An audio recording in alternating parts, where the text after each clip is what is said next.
కుమారుని యొక్కయు పరిశుద్ధాత్మ యొక్కయు నామమున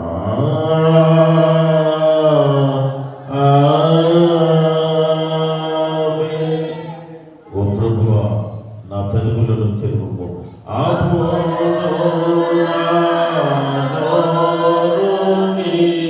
స్తోత్రములు బయలుపరచు. ఓ దేవా, నన్ను విడిపించుటకు త్వరగా రమ్ము.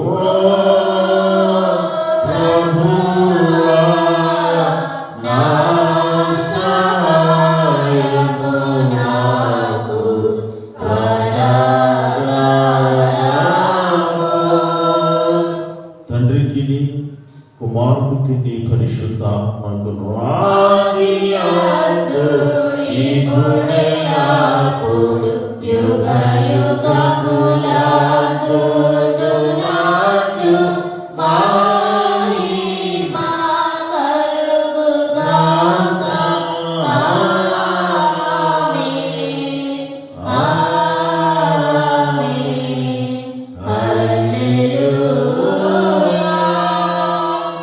రండి, యెహోవాకు నమస్కారము చేయుదుము.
యెహోవాకు నమస్కారం చేయుదుము.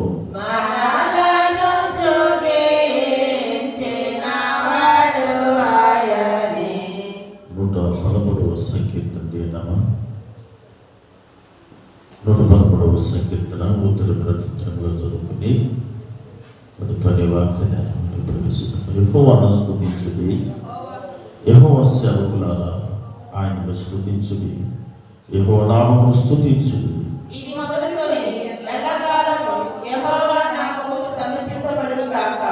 సూర్యోదయం మొదలుకొని సూర్యాస్తమయం వరకు యెహోవా నామము స్తుతి నొందదగినది.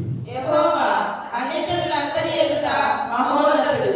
ఆయన మహిమ ఆకాశ విశాలమున వ్యాపించి ఉన్నది. ఉన్నతమందు ఆసీనుడై ఉన్న మన దేవుడైన యెహోవాను పోలి ఉన్నవాడెవడు? ఆయన భూమి ఆకాశములను వంగించుటకు గ్రహించుచున్నాడు. ప్రధానులతో తన ప్రధానులతో వారిని కూర్చుండబెట్టుటకై ఆయన నేల నుండి దరిద్రులను లేవనెత్తువాడు. పెంట కుప్పల మీద నుండి పేదలను పైకెత్తువాడు. ఆయన సొత్తు లేని దానిని ఇల్లాలుగాను కుమారుల సంతోషముగా తల్లిగాను చేయు. యెహోవాను స్తుతించుడి. తండ్రికి కుమారునికే పరిశుద్ధాత్మకు ఆదియము ఇప్పుడు ఎల్లప్పుడూ యుగయుగములందు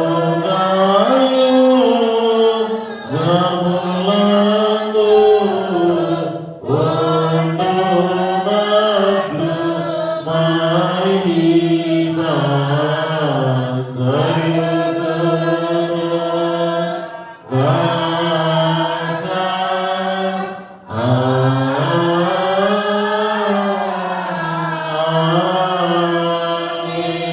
దయచేసి కూర్చునండి. వాక్య సదుపాటు కొరకు ఎవరైనా ప్రార్థన చేయాలనుకున్న వారు ముందుకు వస్తే ప్రార్థించడానికి అవకాశం ఉంటుంది.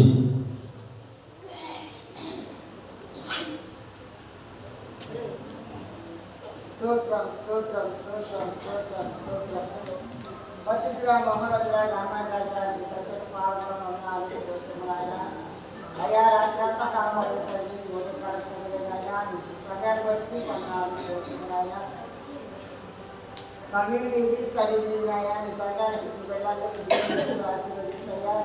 ఈ ఉదయకాల సమయంలో ఎందుకు వచ్చి అన్నా నీ గోపాలు కనిపిస్తున్నాయా.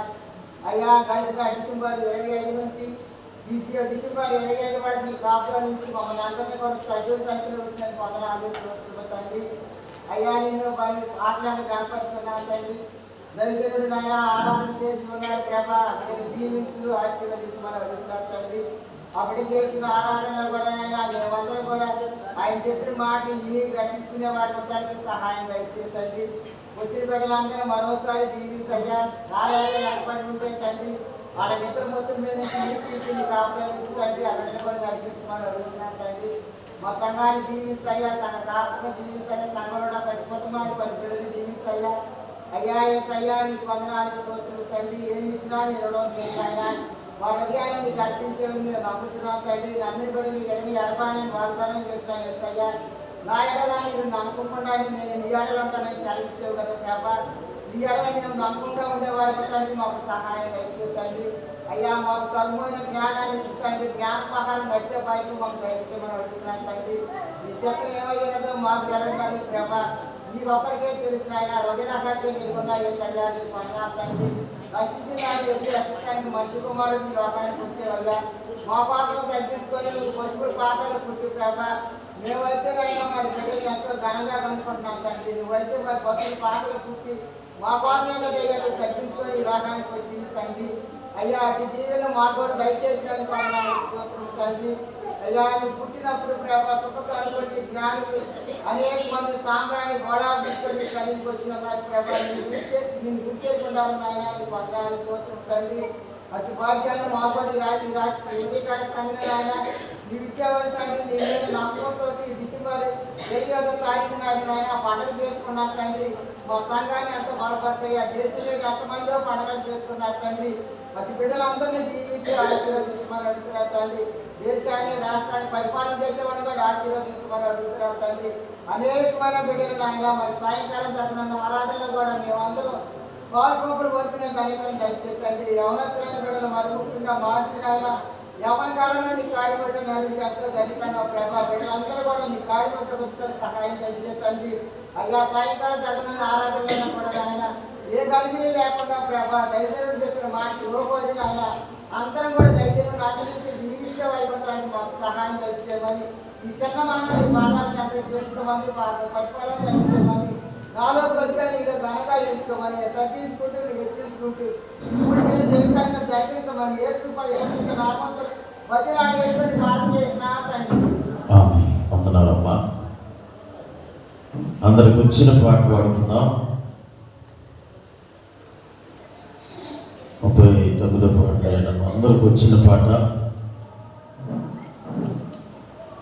ఎవరు మౌనంగా ఉండకుండా అందరం కలిసి పాడుతుంది. కొద్ది నిమిషాలు, 30-40 నిమిషాలు వాక్య ధ్యానం చేసుకొని తర్వాత మన గృహాలకు మనం చేరి సాయంకాలం జరిగే పండుగ కొరకు సిద్ధపడదాం. 39వ పాట. రక్షకుడు దయచినాడట మన కొరకు పరమా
కలుగునగాక.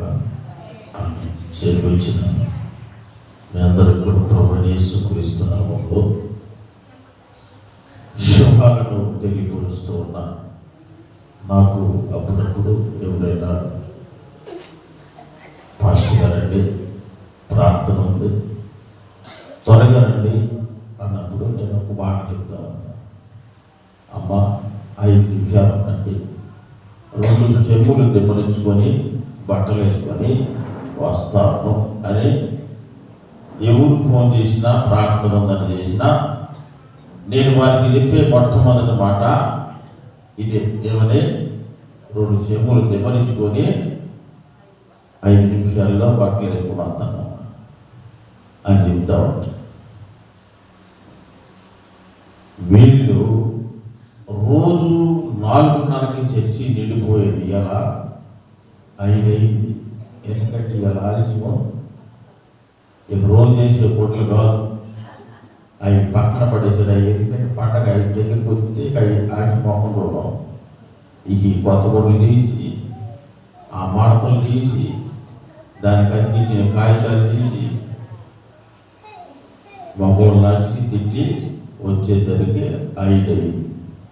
5:30 కాడు నా మొహం యొక్క మీ మొహం యొక్క ఇది ఒకటి. కాబట్టి సరే ఏది ఏమైనప్పటికీ సర్వజన రక్షకుడైన యేసుక్రీస్తు ప్రభుల వారు ఈ దినమున జన్మించాడని చరిత్ర గ్రంథ ఆధారములుగా ప్రపంచ యావత్తు యేసుక్రీస్తు వారి జన్మదిన వేడుకలను జరుపుకుంటూ ఉంటారు.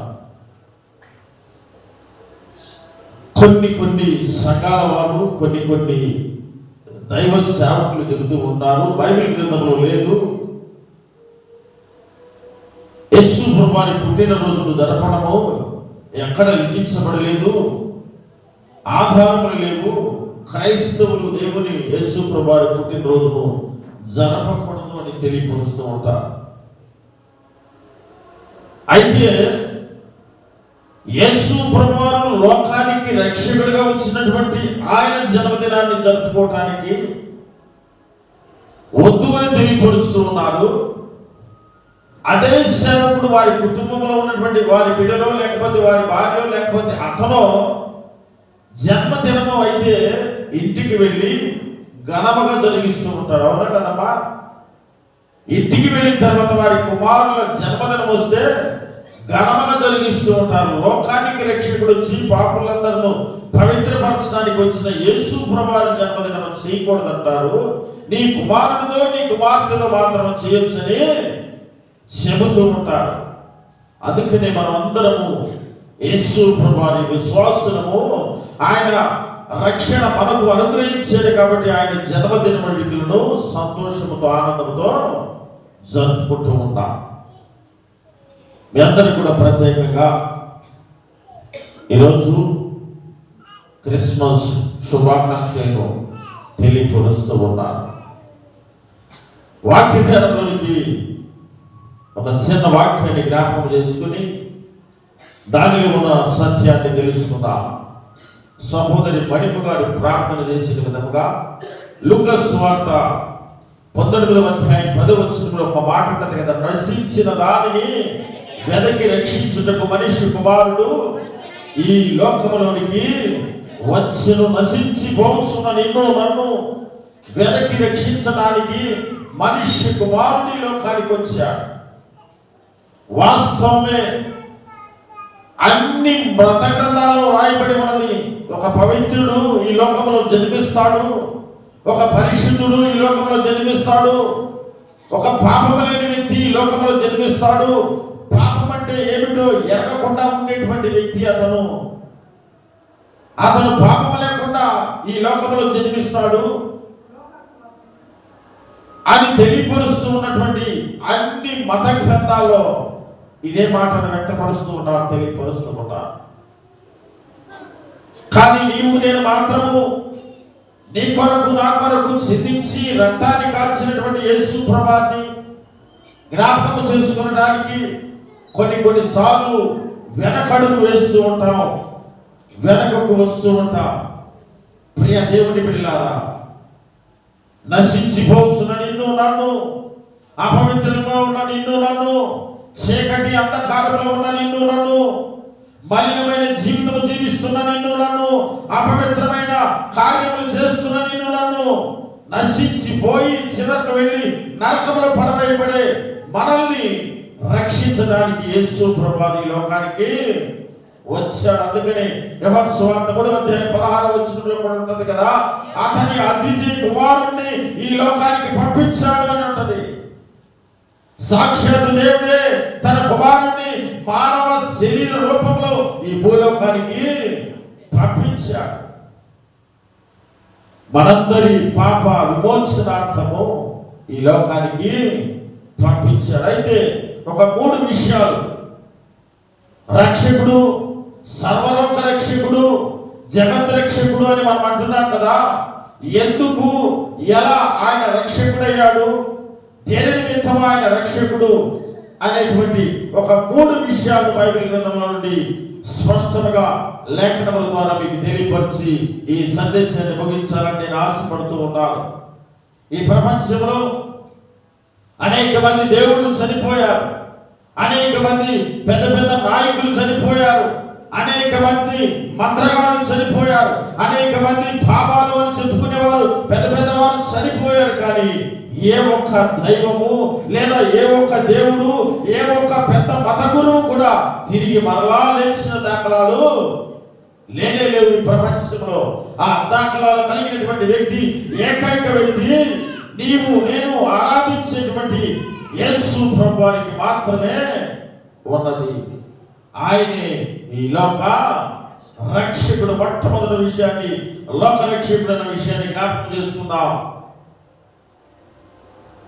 యోహాను సువార్త 4వ అధ్యాయము 42వ వచనంలో ఒక మాట ఉంటది కదా, మా మట్టుకు మేము విని, మా మట్టుకు మేము విని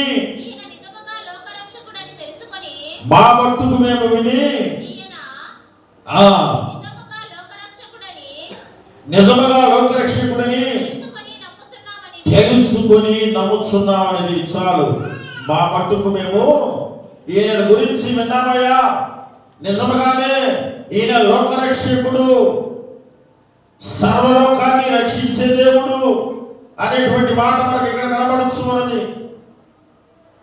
సమరయ స్త్రీ, వ్యభిచారములో కురుక్కుని పోయి ఉన్నటువంటి స్త్రీ, ప్రతి దినము వ్యభిచార తలంపులతో ఉండే స్త్రీ, ఆమె మధ్యాహ్న వేళలో, ఆమె సరిగ్గా జనము సంచారం చేయని సమయంలో, మనుషులు తిరగని ప్రదేశంలో ఒక బావి ఉన్నది. ఆ బావి దగ్గర మధ్యాహ్న కాల వేళలో ఆమె వెళ్ళి నీరును చేదుకుని రావడానికి వెళ్ళింది. ఆ సమయంలో యేసు ప్రభువు కూడా సరిగ్గా అదే ప్రాంతంలో వెళుతూ ఉన్నాడు. ఆమెను చూశాడు, ఆమెను రక్షించాలనుకున్నాడు, ఆమె మారు మనసు తీసుకురావాలనుకున్నాడు, ఆమె జీవితాన్ని మార్చాలనుకున్నాడు యేసు ప్రభువు. ఆమె దగ్గరికి వెళ్ళిన తర్వాత ఆమె అడుగుతున్నాడు, అమ్మా దాహమవుతున్నది, కొద్దిగా నీరును ఇవ్వమ్మా అంటే ఆమె అంటున్నది కదా, అయ్యా నీవు చూస్తే ఏదుడవు, నేను చూస్తే సమరయురాలను, మీకు మాకు సాంగత్యం లేదు, మేము ఇస్తే మీరు తీసుకోరయ్యా, మేము తక్కువ వారము కదా అని ఆ స్త్రీ అంటూ ఉన్నప్పుడు యేసు ప్రభువారిని ఆమెతో ఎలా అయినా మాట కలిపి ఆమె మాటలకు దించి ఆమె మనస్సును, హృదయాన్ని, పాపపు జీవితాన్ని తీసివేయాలని ఆమె దగ్గరకు యేసు ప్రభువారు వచ్చాడు. యేసు ప్రభువారికి సమస్తము తెలుసు. ఆమె నిజంగానే వ్యభిచార స్త్రీ అని, ఆమె పాపాత్మురాలని, ఆమె రోజు పాపము చేస్తుందని తెలుసు. పాపము కోసమే మధ్యాహ్న వేళలో కూడా దాహానికి నీరు చేదుకోవడానికి వచ్చిందని తెలుసు. ఇన్ని తెలిసిన యేసయ్య ఆమెతో మాట కలిపాడు, మాట్లాడటం ప్రారంభించాడు. మాట్లాడుతూ ఆమె యొక్క నిజ జీవిత స్వరూపాన్ని ఆమె ముందు ఒక తెర సినిమాలాగా చూపించేశాడు. అమ్మా, నీకెంతమంది భర్తలు ఉన్నారు కదా, ఇప్పుడు ఉన్న భర్త కూడా నీ వాడు కాదు కదా, నువ్వు చేసే పనిది కదా పాపపు కార్యములు. అయ్యో, నా జీవిత రహస్యాన్ని అంత విప్పేవెవరు నువ్వు? నా జీవితంలో ఉన్నటువంటి సత్యాలన్నిటిని తెలియపరిచేవెవరు నువ్వయ్యా అని ఆ తల్లి ఆ పాపాత్మురాలు, ఆ సమరయ స్త్రీ యేసు ప్రభువారి వైపు తేర చూసినప్పుడు అర్థమైంది, ఈయన నిజముగా లోక రక్షకుడు. ఇప్పటి వరకు నేను పాపమనే కొండను పట్టుకొని ఉన్నాను, పాపములో జీవిస్తూ ఉన్నాను కనుక ఆ పాపాన్ని లోక రక్షకుడే నాతో మాట్లాడిన తర్వాత నేను ఆ పాపాన్ని విడిచిపెట్టవలసిందే అని ఆ తల్లి ఏం చేసింది, ఆ కొండను విడిచిపెట్టింది. 28వ అధ్యాయంలో ఉంటది కదా, 4వ అధ్యాయం 28వ వచనంలో ఆ స్త్రీ తన కొండను విడిచిపెట్టి ఊరిలోనికి వెళ్ళి, చాలు ఆ స్త్రీ ఏ కొండ, ఏ కొండమ్మా? నేను చదువుకునేటప్పుడు అప్పుడిప్పుడు వారికి మొన్న ఒక్కొక్కడు బాగా తినేవాడు కడుపు నిండా. నేను తినేవాడు కానీ 4-5 సార్లు తినేవాడు. ఒక్కొక్క పొట్ట నాకంటే పెద్దకుండేది, నాకు అప్పుడు అంత పొట్టలేదు. నేను అనేవాడిని, నేను పొట్ట లేదా కొండరా లేకపోతే యాదగిరి కొట్టానేవాడిని, ఎక్కిరించేవాడిని. తినేవాడు బాగా తింటే నేను రేత్రి కూడా తినేవాడు 12 గంటలకు కూడా. కానీ అప్పుడు ఏదెందుకంటే కాగి నడకన ఎన్నిబడి చెడు తిరిగేవాడిని. ఇప్పుడు రూపాయి నా పరిస్థితి ఎంత అయిపోయింది, నేనే నడవలేకపోతాను. తిప్పుకుంటారు. పాపమనే కొండను ఆ స్త్రీ విడిచిపెట్టి తను మౌనముగా ఉండకుండా తన గ్రామంలోనికి ప్రవేశించింది. ఆ గ్రామంలోనికి ప్రవేశించిన తర్వాత ఆమె మౌనముగా ఉండకుండా అనేక మందికి సాక్ష్యం చెబుతూ ఉన్నది, అయ్యా ఇప్పుడే నేను కనులారా చూశాను, యేసు ప్రభువారి మాటలు విన్నాను, యేసు ప్రభువారు చెప్పే ప్రతి మాట నా హృదయంలో నేను చేసిన తప్పిదములన్నిటినీ కూడా యేసు ప్రభువారు వెలికి తీసి చూపించాడయ్యా.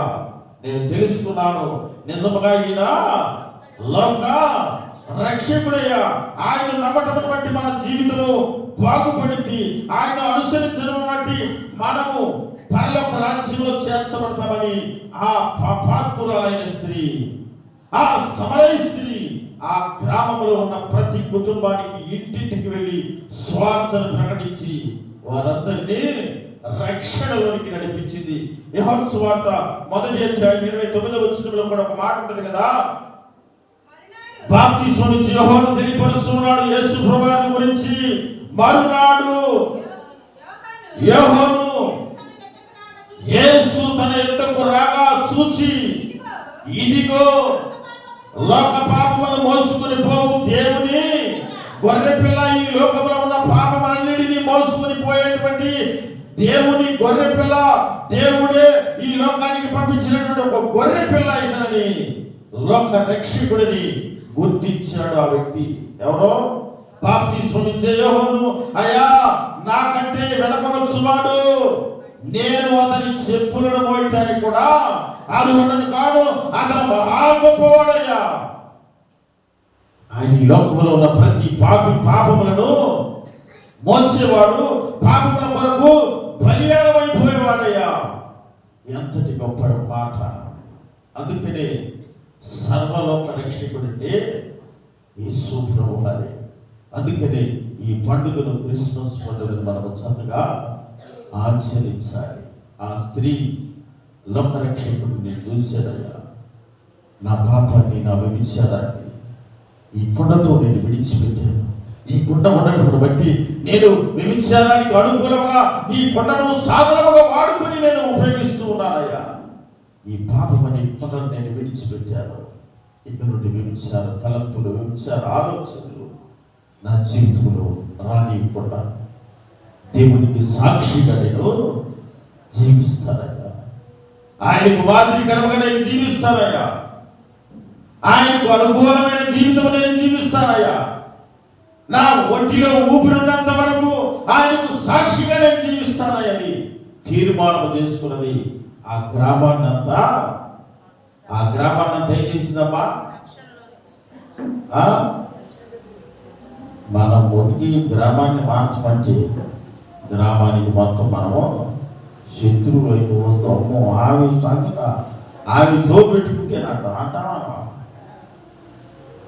పాపాత్మురాలైన స్త్రీ మారు మనసు పొంది రక్షింపబడి లోకరక్షకుడిని అందరికి తెలియపరిచి అందరినీ దేవుని యొద్దకు నడిపించింది.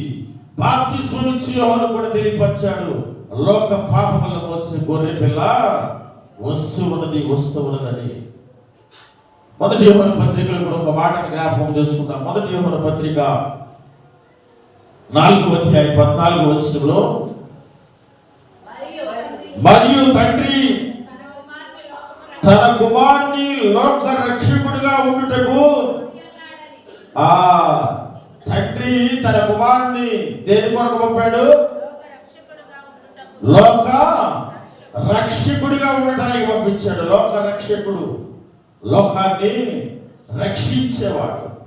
అందుకని ఈ లోకంలో ఉన్న ప్రతి పాపి కొరకు, ప్రతి పాపి అంటే పవిత్రులు, నీతిమంతులు మరెవరూ లేరు. అందరూ పాపము చేసి దేవుడు అనుగ్రహించు మహిమను పొందలేకపోతున్నా. నేను పాపిని, నీవు పాపిని, మనందరము కూడా పాపులమే. మన పాపముల కొరకు తండ్రి తన కుమారుని లోకానికి పంపించి వేశాడు. ఆ పంపించడం బట్టి ఆయన నుంచి మనందరి పాపముల పరిహారార్థముగా తన రక్తాన్ని చిందించాడు. అందుకనే లూకా సువార్తలో మనకు స్పష్టంగా కనబడుతూ ఉన్నది, రక్షకుడు నేను నీ కొరకు పుట్టి ఉన్నా.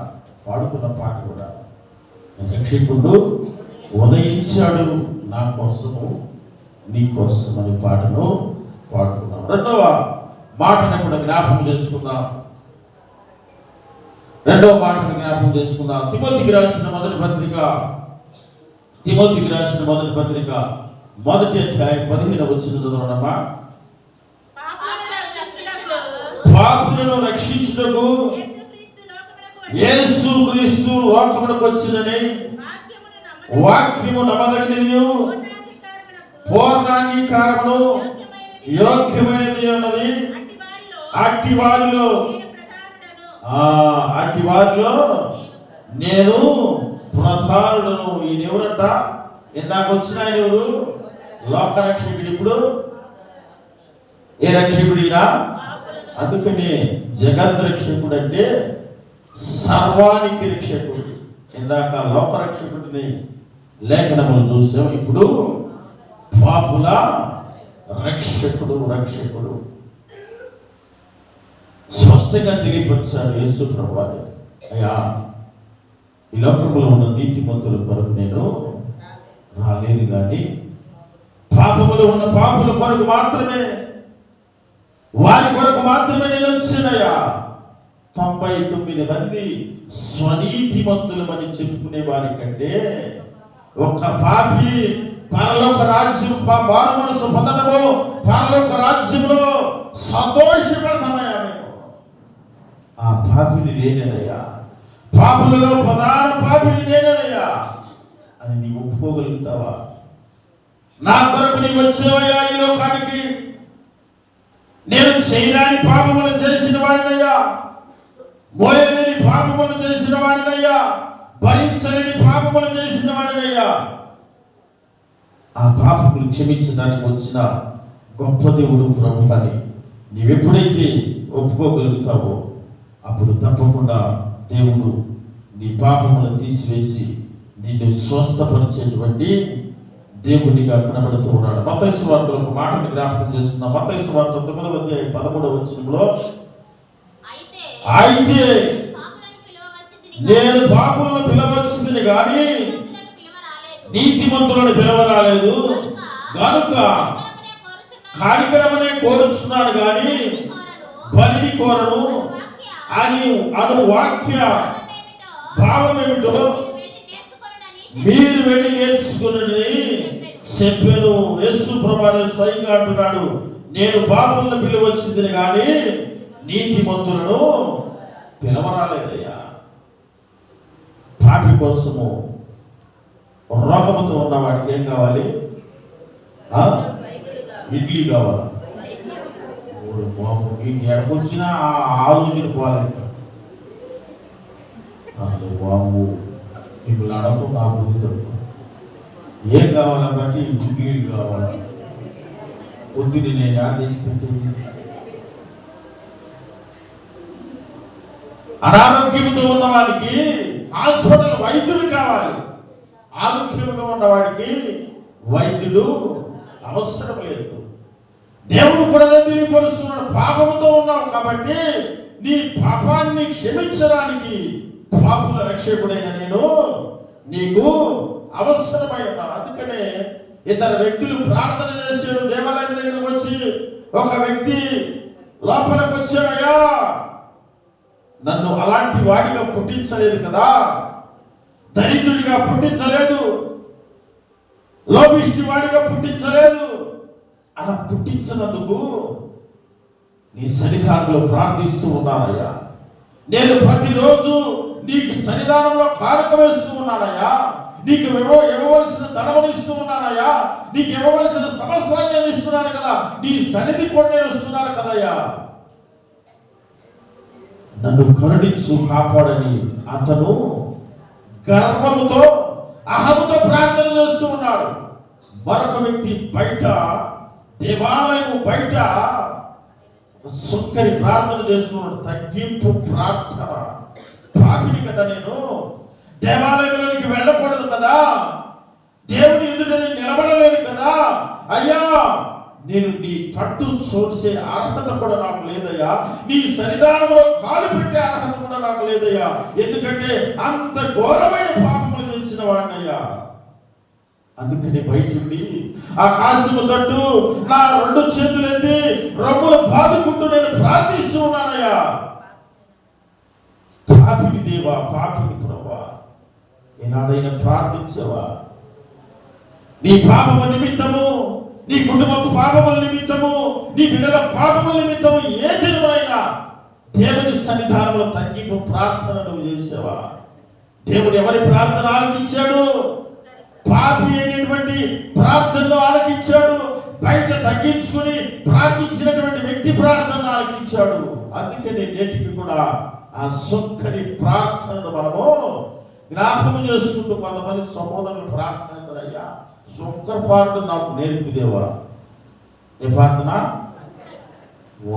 మైకి పోతే సుక్కరు కాదు, కొట్టే మట్టి అయిపోయింది. మైకి పోతాం మడి సుక్కరు, మైకి అందితే రెండు పాటలు ఈ పోతే వర్షానికి దిగ వీటి కాదు వ్యాపారం. మరి ఆయన ఊరు వెళ్తూ సుక్కరి ప్రార్థన నాకు నేర్పుదేవా, తగ్గింపు ప్రార్థన నాకు నేర్పుదేవని ప్రార్థించాలి. మనకు దేవుని సన్నిధానంలో తగ్గించుకోవాలి, తగ్గింపుతో ఆయన అడగాలి. అడిగితే తప్పకుండా దేవుడు మన ప్రార్థనకు సమాధానము జవాబును అనుగ్రహిస్తాడు.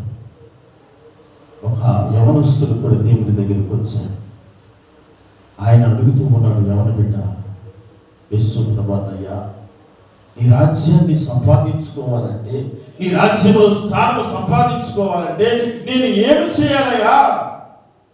నేను నీకు ఇవ్వవలసినవన్నీ ఇస్తూ ఉన్నాను, నీ ఆజ్ఞలన్నిటినీ పాటిస్తూ ఉన్నాను, ప్రతి ఆదివారం నీ సన్నిధికి వస్తూ ఉన్నానయ్యా, ప్రతిరోజు నీ వాక్యాన్ని చదువుతూ ఉన్నానయ్యా, నీ రాజ్యంలో స్థానం నాకు దొరికిందా? నిత్య జీవమును పొందుకుంటానా? ఒకటైతే నువ్వు చెయ్యయ్యా. యేసు ప్రభువు నీకున్న సమస్తాన్ని, ఆస్తిని అమ్మి నీ ఇరుగు పొరుగు పేదవారికి, ఆపదలు ఉన్నవారికి, దీన స్థితిలో ఉన్నవారికి, ఆహారం లేక అలవటిస్తున్న వారికి సహాయపడు. అది ఒక్కటి చేయి చాలు.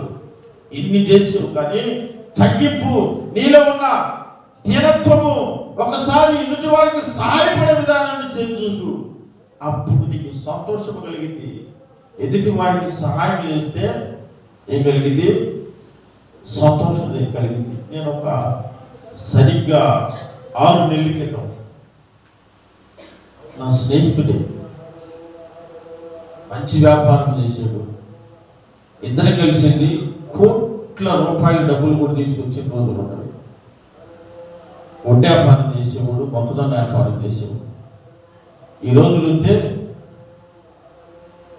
ఆ బీరువాలో, ఏది బీరువా కూడా ఆఫీసులో ఒక చిన్న రూమ్ ఉండేది, లక్షల రూపాయలు ఉండేవి, ఇష్టం వచ్చినట్టుగా దానికి జాగ్రత్త కూడా ఉండేది కాదు. అయితే ఆ స్నేహితుడు ఒకనొక దినమున దెబ్బతినిపోయాడు,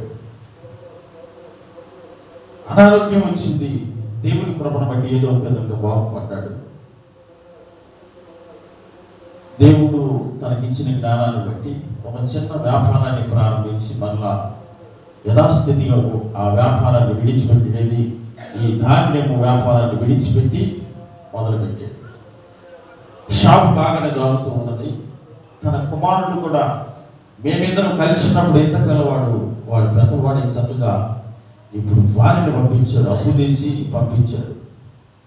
6 నెలల క్రితం ఫోన్ చేశాడు, తమ్ముడు షాప్ ఆగిపోయే పరిస్థితి ఉన్నది, నాకు ఒక చిన్న సహాయం కావాలన్నాడు. సరే మంచిది, ఏం చెప్పు, నా దగ్గర నుండి జాగ్రత్త లేకపోతుంది అంటే డబ్బులు ఒక 50 దాకా అవసరం ఉంది, షాప్లో సామాన్ తెచ్చుకోవాలన్నా.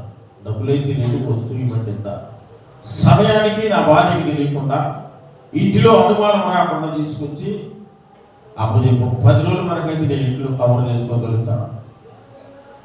సరే అని ఓకే అన్నాడు. వెళ్ళాను, నా చేతికుండా 2 ఉంగరాలు ఇచ్చాడు, చేతులు పెట్టి 6 నెలలు అయింది. 6 నెలల నుండి ఈ రోజు తిట్టుకోలేదంటలేదు ఇంట్లో. నేను తిట్టించుకుంటున్నాడు, బాగానే ఉన్నాడు. 6 నెలలు నన్ను ఇబ్బంది పెట్టి నిన్న కాకపోనా ఆపరేషన్ చేసి లోపల ఈ చేతిలో రాళ్ళు వచ్చినాయి అంట. ఏంటి గాలి ప్లేట్లో రాళ్ళు అవి దింపి లలిత హాస్పిటల్లో దించాను. వచ్చి చూసేయలేను, నాకు మళ్ళీ ఫోన్ చేసి ఈ సహాయం చేసి నేను తీసుకుని మళ్ళీ ఇది ఒక బాధ అని. సరే నువ్వు తేరుకున్నాకే ఒడ్డును పడ్డాక వచ్చి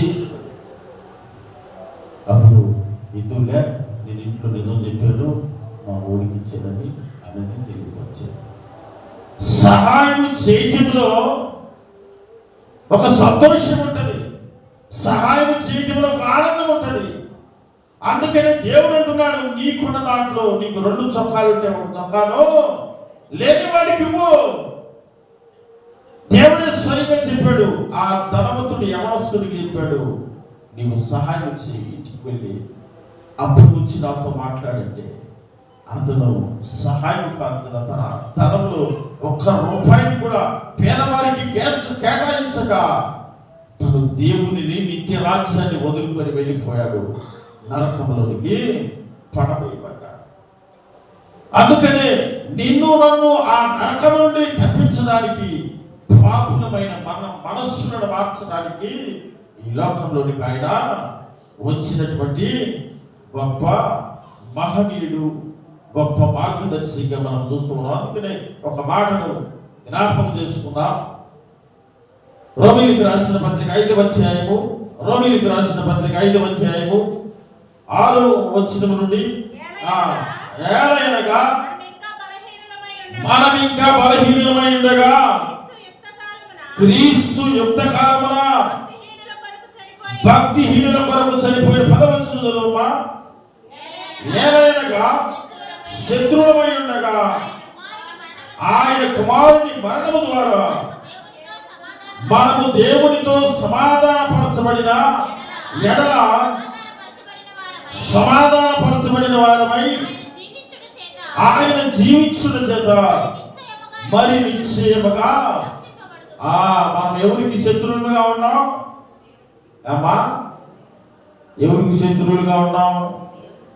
దేవునికి శత్రువులుగా ఉండటం బట్టి ఆయన మరణము ద్వారా మనము నిత్య జీవాన్ని, పునరుద్ధానాన్ని మనం పొందుకునేలాగున మన శత్రుత్వాన్ని విడిచిపెట్టి దేవునితో స్నేహముగా జీవించాలి, దేవునితో కలిసి మనం ప్రయాణం చేయాలి, దేవుని మార్గంలో మనం నడవగలగాలి. అప్పుడు పునరుద్ధాన గొప్ప భాగ్యాన్ని నీవు నేను పొందుకోగలుగుతావు. నీ పాపాన్ని క్షమించేది ఆయనే. నీలో ఉన్నటువంటి దేవునికి శత్రువులమై ఉన్నామయ్యా. ఆ శత్రుత్వమును బట్టి మేము నిత్య జీవాన్ని వదులుకోవాల్సి వస్తూ ఉన్నదయ్యా. నీతో సహవాసం చేయాలి, నీతో స్నేహం చేయాలయ్యా. అప్పుడు మాత్రమే మేము పరలోక రాజ్యాన్ని, నిత్య రాజ్యాన్ని మేము పొందుకోగలుగుతాం. అందుకని కష్టాలు వచ్చినా, బాధలు వచ్చినా, ఆరోగ్యం బాగోకపోయినా ఏ దినము కూడా దేవునికి వ్యతిరేకమైపోలేదు. ఎవరు?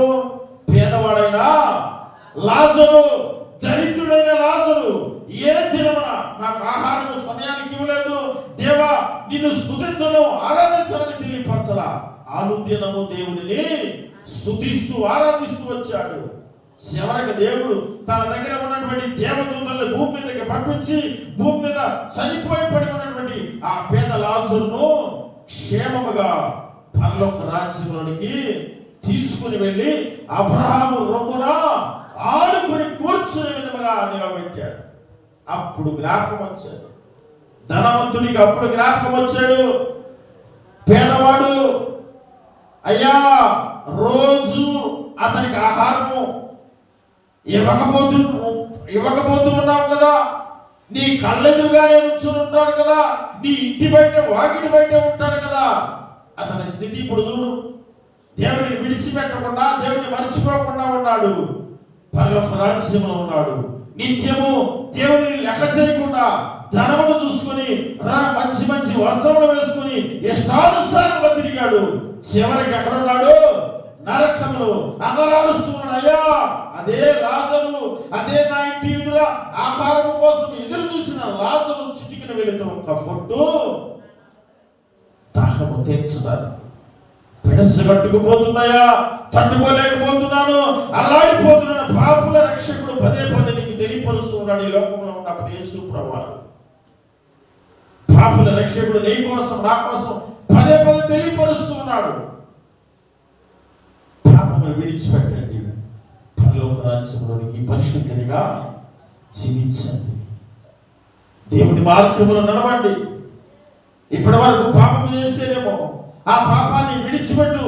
నీ పాపాన్ని మరెన్నడూ నేను జ్ఞాపకం చేసుకున్నాను. పాపమని ఒప్పుకో, పశ్చాత్తాపపడు. నీకోసమే కదా నేను వచ్చింది. శరీరధారిగా ఈ లోకంలోకి వచ్చాడు కదా, నీకోసమే కదా నా వీపులను ఆ రక్తానికి చిందించాడు. నీకోసమే కదా నా శిరస్సులో ముళ్ళను దించుకొని రక్తాన్ని నీకోసం కాచాడు. నీకోసం కదా పక్కలో బళ్ళెముతో పొడిపించుకున్నది. నీకోసం కదా చేతులలో కాళ్ళలో మేకులు దించుకున్నది. నీకోసం కదా అవమానమును భరిస్తూ శిలువను మోసింది నడి వీధుల్లో. దేవుని పిల్లారా, ఈ క్రిస్మస్ రోజైనా పాపుల రక్షకుడు నా కొరకు వచ్చేది సత్యాన్ని తెలుసుకుని చివరి మాటను జ్ఞాపకం చేసుకుని ముగించుకున్న సమయం 5:30 గంటలుగా వస్తున్నది. తిమోతికి రాసిన పత్రిక మొదటి పత్రిక 3వ అధ్యాయం 16వ వచనంలో ఆ మాటను చదువుకుని ముగించుకుందాం. తిమోతికి రాసిన మొదటి పత్రిక 3వ అధ్యాయం 16వ వచనం. నిరాక్షేపముగా దైవ భక్తిని గూర్చిన మర్మము గొప్పదై ఉన్నది. ఆయన సశరీరుడుగా ప్రత్యక్షుడాయను, ఆత్మ విషయమున నీతిపరుడని తీర్పు నొందెను, దేవదూతలకు కనబడెను, రక్షకుడని జనములలో ప్రకటింపబడెను, లోకమందు నమ్మబడెను, ఆరోహుడై ఆ తేజోమయుడైను. ఏమయ్యాడు ఈయన? తేజోమయుడు. ఎక్కడికి?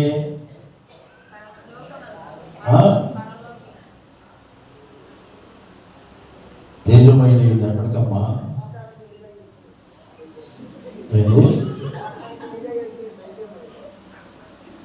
యేసు ప్రభువు చనిపోయి 3వ దినములు తిరిగి మరలా లేచి తేజోమయుడిగా అక్కడక్కడ అనేక మందికి దర్శనమిచ్చి కనపడి నమ్మలేని వారికి తన గాయాలను చూపించి ఆయన ఆరోగ్యమై ఎక్కడికి వెళ్ళాడు? పరలోక రాజ్యానికి వెళ్ళాడు. ఆ మాటను నేటికి కూడా ప్రకటించబడుతున్నది. రక్షకుని మాట నేటికి ప్రకటించబడుతున్నది. అనేక మంది సేవకులు, అనేక మంది సువార్థికులు అనేక రకరకాలుగా ప్రకటిస్తూ ఉన్నారు యేసు ప్రభువాని గురించి. అయ్యా, మారు మనసు పొందండి, బాప్తిస్మం పొందండి, సమయము తక్కువ ఉన్నదయ్యా. నమ్మి బాప్తిస్మం పొందిన వాడికి రక్షణ, నమ్మని వారికి శిక్ష. అయ్యా, మారు మనసు పొందండి, సమయం అయిపోయిందయ్యా. దినములు చెన్నవి కనుక సమయమును పోనీగా సద్వినియోగపరుచుకున్నాయని సువార్తికులు అనేక రోజులు అనేక మంది ప్రకటిస్తూనే ఉన్నారు. కొందరు సువార్తికులను బాధలు పెడుతూ ఉన్నారు. ప్రకటించబడుతున్న నీ రక్షకుడు యేసు ప్రభువాని గురించి ప్రకటిస్తున్న సేవకుల మీద అనేక భయంకరమైన దాడులు జరుగుతూ ఉన్నవి. నీ రక్షణ కొరకే వారు ప్రకటన చేయించు ఉన్నారు. నీ మారు మనసు కొరకే వారు ప్రకటన చేయించు ఉన్నారు. యేసు ప్రభువారిని వెంబడించిన తన శిష్యులు కూడా మౌనముగా ఉండాల. భూదిగంతముల వరకు వెళ్ళి సువార్తను ప్రకటించమన్నాడు కదా. ఆయన వెళ్ళిపోయాడు, ఆయన పనిని ముగించుకొని వెళ్ళిపోయాడు యేసు ప్రభువారు. ఇప్పుడు ఆ బాధ్యతను మన మీద పెట్టాడు కాబట్టి మనం ఏం చేద్దాం? వెళ్దాం, వీధి వీధికి వెళదాం, సువార్తను ప్రకటిద్దామని ప్రపంచము నలుమూలల తన శిష్యులు వెళ్ళిపోయారు. భారతదేశానికి కూడా ఒక శిష్యుడు వచ్చారు. ఎవడమ్మా? అపోస్తలుడైన తోమా భారతదేశానికి వచ్చి సువార్తను ప్రకటించి తను కూడా ఇక్కడే దేవుడి సన్నిధానానికి చేర్చబడ్డాడు. ప్రకటించబడుతున్న రక్షణ రక్షణ ఎన్నో సువార్తలు ప్రకటిస్తూ ఉన్నా, ఎన్నో సత్యమైన వాక్యాలను తెలియపరుస్తూ ఉన్నా, ఎన్నో దేవుడు చేసిన అద్భుతాలను తెలియపరుస్తూ ఉన్నా. అయినా నీలో నాలో మార్పు రాకపోతే నిన్ను రక్షించేవాడు, నిన్ను లేవనెత్తేవాడు, నిన్ను పిలిచేవాడు, నిన్ను పలకరించేవాడు కనుమరుగైపోతాడు. నరకంలో ఒక్కసారి నీవు నరకంలో పడ్డావంటే నిన్ను పిలిచేవాడు ఉన్నాడు, పలకరించేవాడు ఉన్నాడు, నీ చేయి పట్టుకుని ఆదరించేవాడు ఉన్నాడు, నీ అవసరాన్ని తీర్చేవాడు కూడా ఉన్నాడు. ఒక్కసారి ఈ క్రిస్మస్ వేడుకల్లోనైనా గుర్తెరుగు జ్ఞాపకం చేసుకో. అయ్యా, ఇప్పుడు మనకు దారి తప్పిపోయినాను, దారి తప్పిన లేవలే, లోకానుసారంగా ఉన్నానేమోనయ్యా. సరైన మార్గంలో నడిపించావు, నీ వాక్యంలో నన్ను ముందుకు నడిపించుకున్నావు. నరకంలో పడకుండా పరలోక రాజ్యంలో నీ సన్నిధానంలో నన్ను కూర్చోబెట్టు. తరతరములు యుగయుగములు నిన్ను స్తుతించేవాడుగా, నిన్ను గణపరిచేవాడుగా నా జీవితాన్ని మెరుగుపరచలేదని నువ్వు ప్రార్థించి తప్పకుండా ప్రపంచం మొత్తాన్ని వెలిగించిన యేసు ప్రభు ఒక చిన్న నలకంత జీవితం అన్నది ప్రపంచానికి వెలిగించాడు యేసు ప్రభు. దేవాలయాలకి, మన ఇళ్లకు, బజారులకు, మన కుటుంబాల్లో రకరకాల రంగురంగుల దీపాలను వెలిగించుకుంటూ ఉన్నాం. కానీ యేసు ప్రభు అనే దీపాన్ని నీ హృదయంలో ఏం చేయాలి? చిత్తేయాలి.